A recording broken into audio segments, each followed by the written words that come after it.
Ah, Canada. The land of maple syrup, polite people, and, surprisingly, one of the reasons we have the Geneva Convention.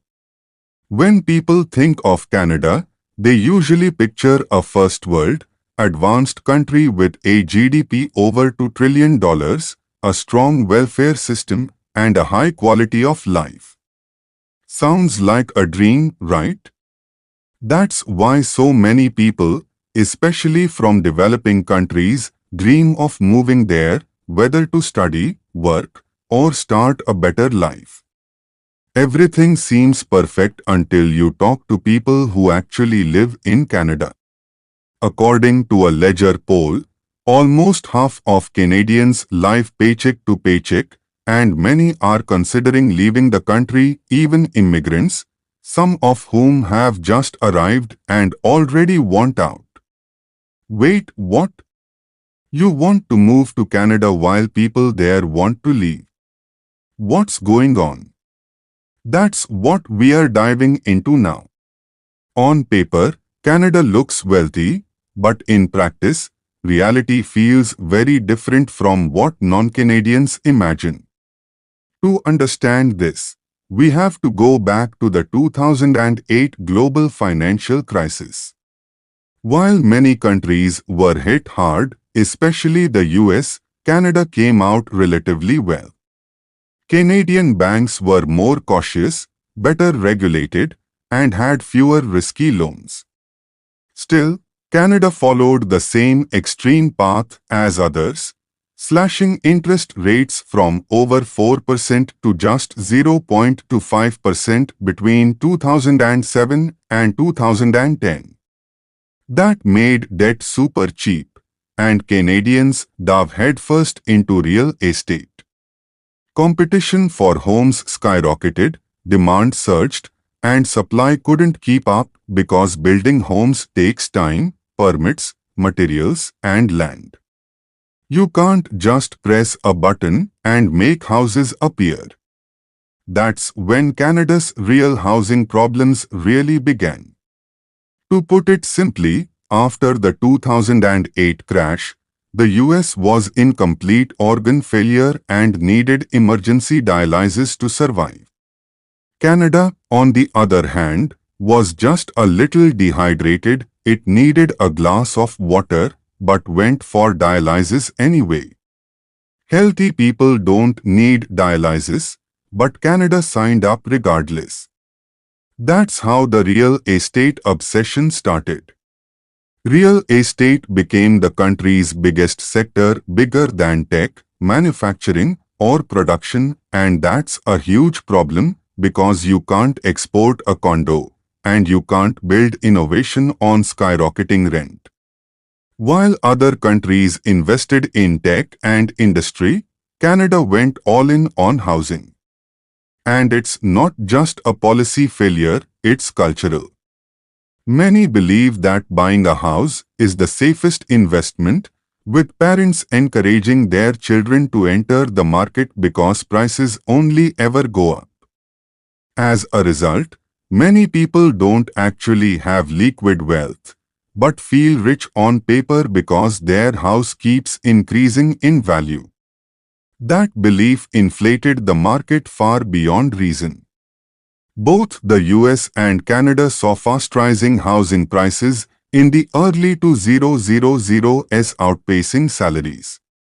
But when the 2008 crash hit, US prices dropped hard, making homes more affordable for a while. In Canada, since the crisis impact was softer, home prices never corrected. Low interest rates and rising demand just kept pushing prices higher each year, while wages barely moved. There was no pause, no reset, prices just kept climbing.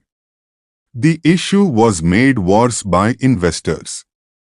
In 2020, about 20–30% of homes were owned by investors, including real estate companies and small landlords.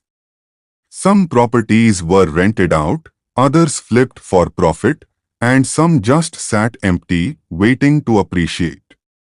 None of this is inherently bad, but the problem arises when homes are constantly flipped without building new ones, supply stays the same, but demand keeps growing. Now you might think, isn't this happening everywhere? In most countries, people also can't afford to buy homes. So what makes Canada different? While it's not alone, Canada is certainly one of the worst. If you look at the data, Canadian housing prices have grown faster than in Australia, the UK, and even the US. And we haven't even touched on the cost of living, which we'll get to in the next section. Right now, whether in big cities or rural areas, Canadians face the same issue, a crazy cost of living.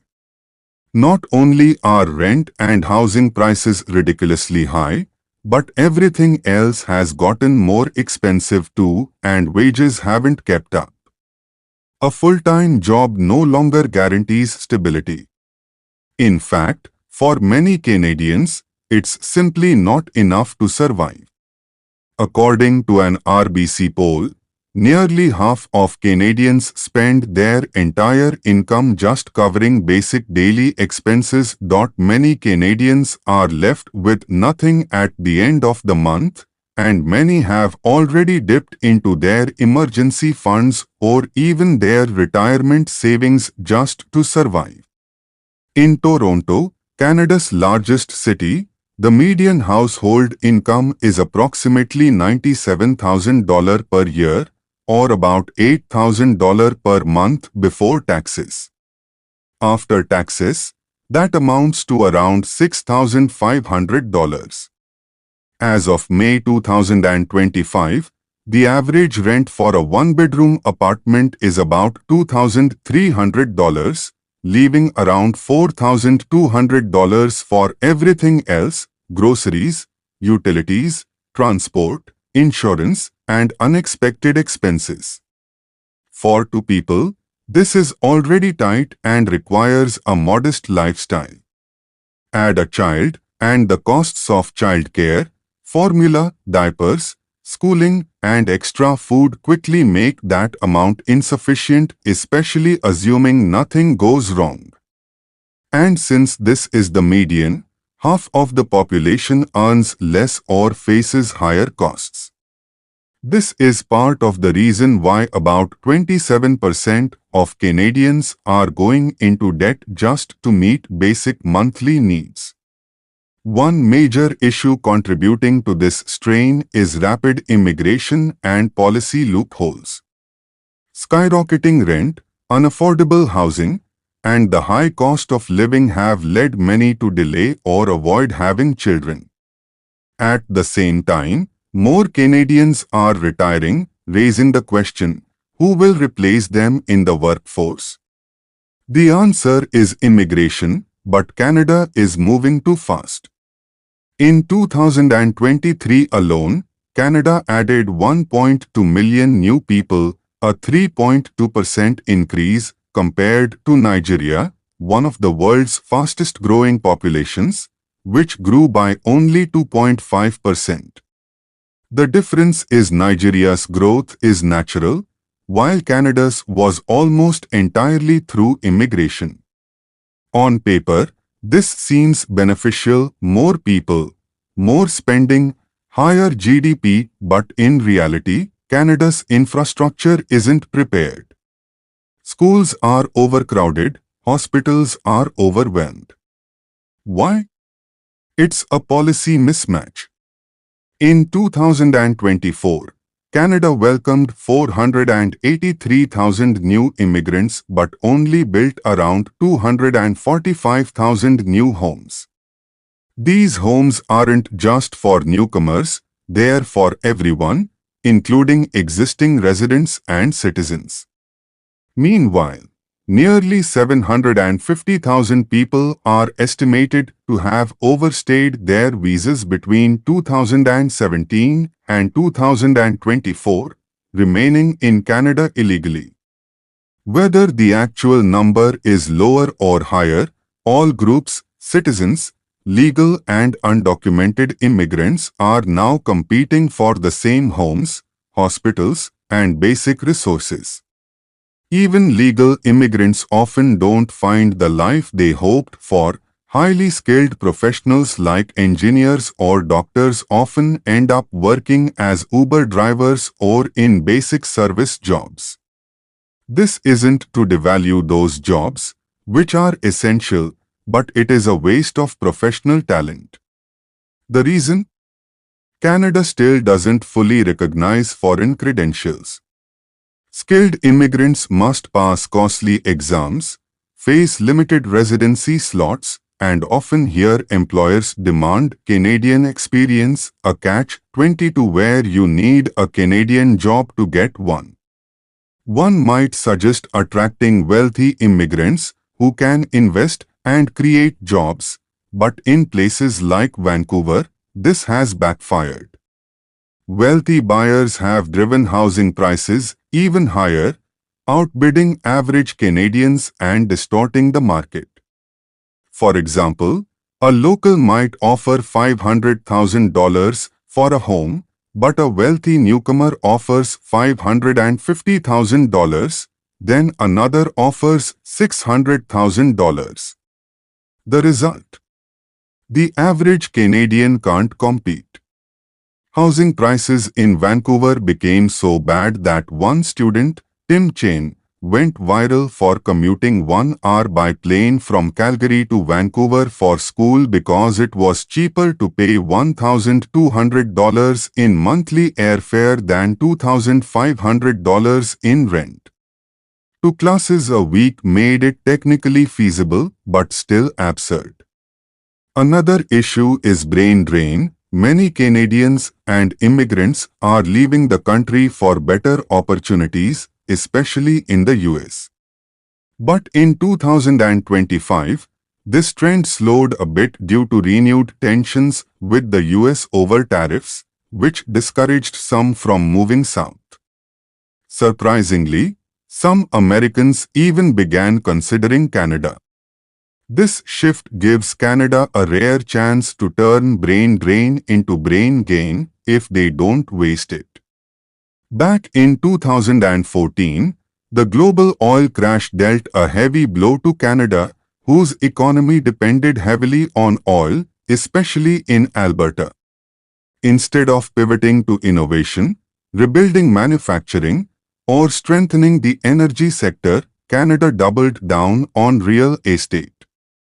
As a result, oil exports declined, car production dropped from 3 million units in 1999 to just 1.4 million by 2020. And while GDP includes rent and housing spending, making Canada appear richer on paper, real people feel poorer.